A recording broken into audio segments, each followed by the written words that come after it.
इनका ये भी बड़े आदमी थे, लेकिन इनका शिष्य बने थे स्वामी विवेकानंद। और जब विवेकानंद को खूब पैसा मिला, बड़े आदमी बन गए बहुत यंग एज में ही। 1893 में ये अमेरिका के एक शहर में गए थे, शिकागो।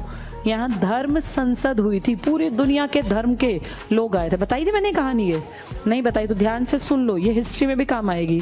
1893 में पूरे वर्ल्ड के धर्मों के लोगों को इनवाइट किया गया कि भाई एक धर्म संसद है, जिसका जो मन करे अपनी किताब ले आना, यहाँ डिस्कशन होगा खुले में और अपनी बातों को आप रख सकते हैं। तो यहाँ पे शिकागो में किसी तरह से स्वामी विवेकानंद पहुंच गए और वहां पे कहते हैं इनको तो पता भी नहीं था कि धर्म संसद है। किसी बेंच पे सोए हुए थे, 2 दिन 3 दिन बीत गए, खाना न पीना। तो वहां किसी औरत का घर था सामने, उसने देखा ये आदमी बेचारा इतनी ठंड में बाहर बेंच पे पड़ा, उसको दया आ गई। उसने अपने घर बुलाया, वहां खाना वाना खिलाया, बातचीत की, तो लगा बड़ा इंटेलिजेंट आदमी है। तो उसने कहा गुरुजी आप यहाँ कहाँ घूम रहे हैं? और उसके हस्बैंड अच्छी पोस्ट पे थे। उसने कहा मैं एक ना बहुत अच्छी धर्म संसद हो रही है, आप उसमें जाइए, आपको नॉलेज बहुत है। तो इनके हस्बैंड ने इनका नाम लिखा दिया।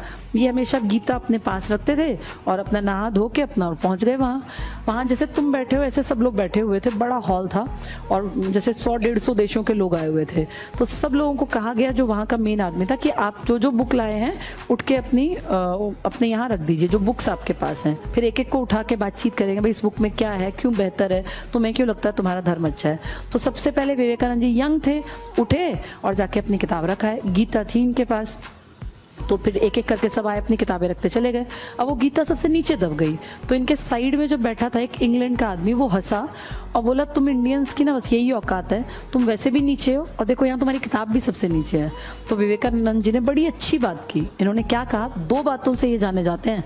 इन्होंने उस अंग्रेज को कहा कि ये नीचे रखी है ना, इसका ये मतलब नहीं कि खराब है, इसका ये मतलब है कि हर धर्म की किताब का ज्ञान छनते हुए जो बेस्ट चीज थी वो इस किताब में समा गई। इसके बाद तो ज्ञान है ही नहीं, इस पर आकर ज्ञान खत्म हो जाएगा। कितनी पॉजिटिव बात है।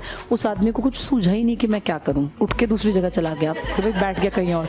फिर जब इनका नंबर आया तो एक एक करके बुला रहे थे। तो इतने लोगों को जब तुम्हें एक जैसी बात करते सुनते हो तुम्हें नींद आने लगती है। सब एक ही बात बोलते हैं, देश ऐसा, ये हो। जब ये गए ना स्टेज पे तो जैसे सब सोने की कंडीशन, बस अब ये और क्या बोलेगा, ऐसा नहीं होता ये और सिर खाएगा। लेकिन जैसे ही इन्होंने माइक पकड़ा, इनके स्टार्टिंग के वर्ड से, सब तो बोलते थे लेडीज एंड जेंटलमैन, इन्होंने कहा brothers and sisters of America. तो एकदम सबकी नींद खुली, क्योंकि ऐसा संबोधन कभी किसी ने दिया ही नहीं। भाई सब लोग लेडीज एंड जेंटलमैन से ही संबोधित करते थे। जैसे इन्होंने कहा brothers and sisters of America, तो एकदम सबको लगा ये कौन है। फिर सबने जब सुनना शुरू किया तो इस आदमी ने जितनी देर बोला, इतना अच्छा बोला, इतना बेहतर बोला कि सबको फील हुआ कि इंडियंस में बहुत नॉलेज है। और अगले दिन हर देश के अखबार ने लिखा कि हम बेवकूफ़ हैं जो हम इंडिया में अपने ये ईसाई धर्म के मिशनरीज को भेजते हैं कि ज्ञान दो, इन जितना ज्ञान तो दुनिया में किसी के पास है ही नहीं।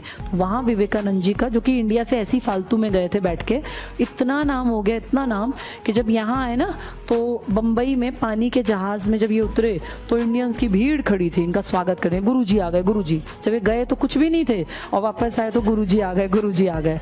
खूब पैसा मिला, दुनिया भर के लोगों ने इज्जत दी।